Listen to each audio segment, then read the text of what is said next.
Hello and welcome back to the T1 live reactions. It has been months till the last one and we finally get to see them play once again, obviously with the same lineup more or less.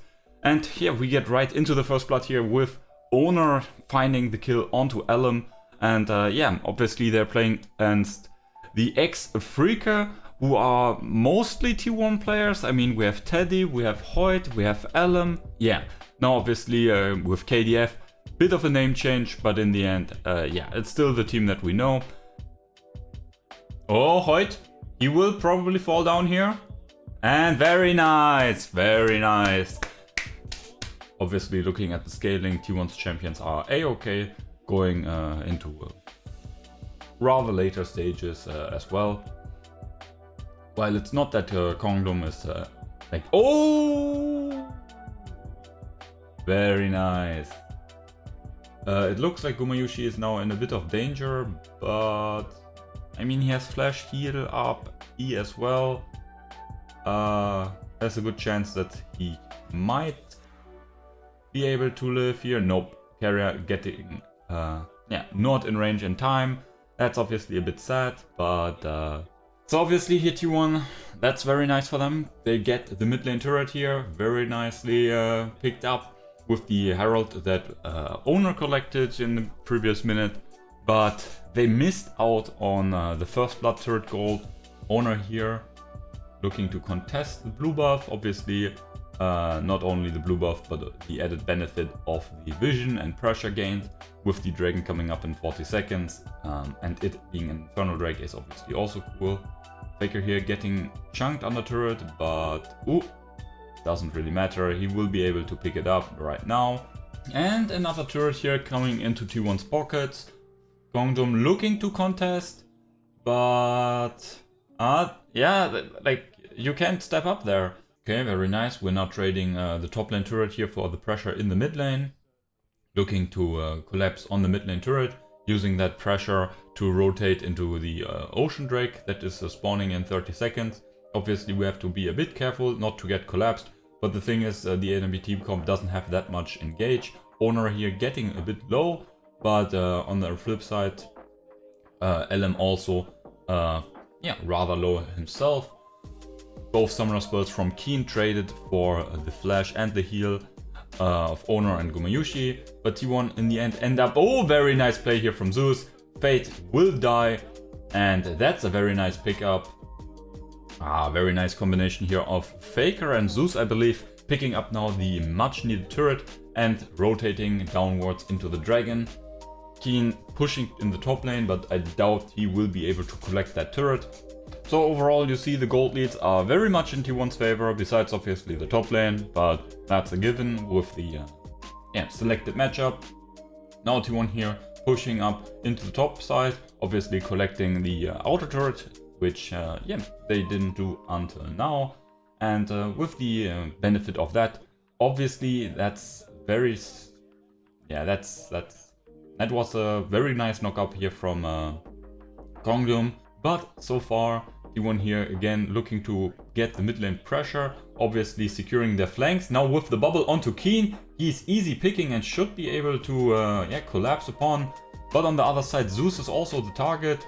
Kiin gets away with the summoner spells and obviously the slipperiness of Gwen, but being chunked this far, that's quite nice. Obviously Faker took a bit of return damage, but as the yeah, as the Zoe that shouldn't be too. Oh, Fate here again in position. Flash invested by both sides.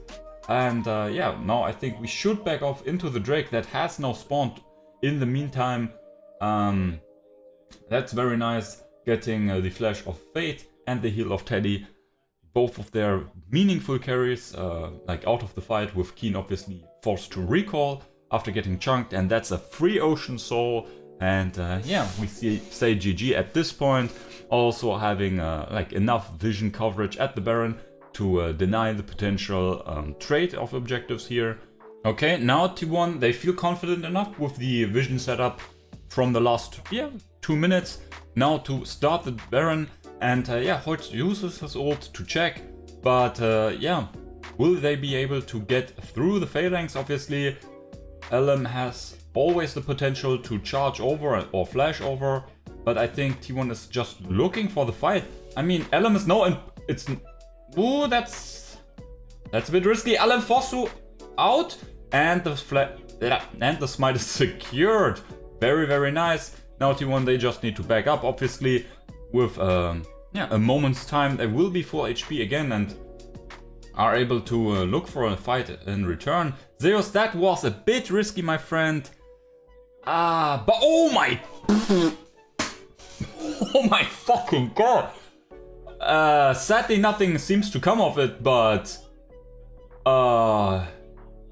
first kill picked up. That was a massive ultimate from Gumayushi, and I think it was a massive pedal stuff from Faker as a follow-up as well. Not sure, we have to rewatch that, but that was a massive chunk of damage on the entire team of kwangdong, and while they only picked up 1 kill in return, okay, they're not able to get the turret. Kiin is able to defend it, so in the end it's not too bad for kwangdong, even though all of their members were nearly shattered to dust. Wow, ooh, that was a lot of damage. Let's see this one again here. Obviously this is a bit risky, but they always have the ult of Gragas to get LM, well, away from the pit. And now they spot him here on the side. Gragas' ult comes down, Owner notices it, and they fully collapse onto the Baron, securing it in the meantime. And obviously with the tankiness of the Karma shields and their resistances, as well as the Drake, that's very nice. Zeus here, that was quite greedy, but here we see the pedal star, we see the bubble, and then the follow-up from the True Shot Barrage. Sadly, for us as T1 fans here, obviously, only 1 kill here onto LM is able to be secured, but still with the health bar advantage, we are able to walk down mid lane and nearly take down that inhibitor turret. Now in prime position here with all the benefits, all the pushes in the lanes, and the vision lead as always.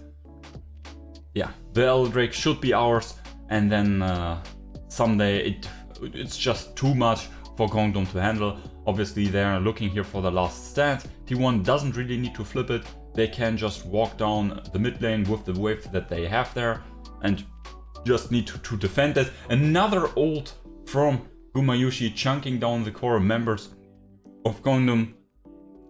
And yeah, it's just too much poke from T1, and they are just too tanky as well.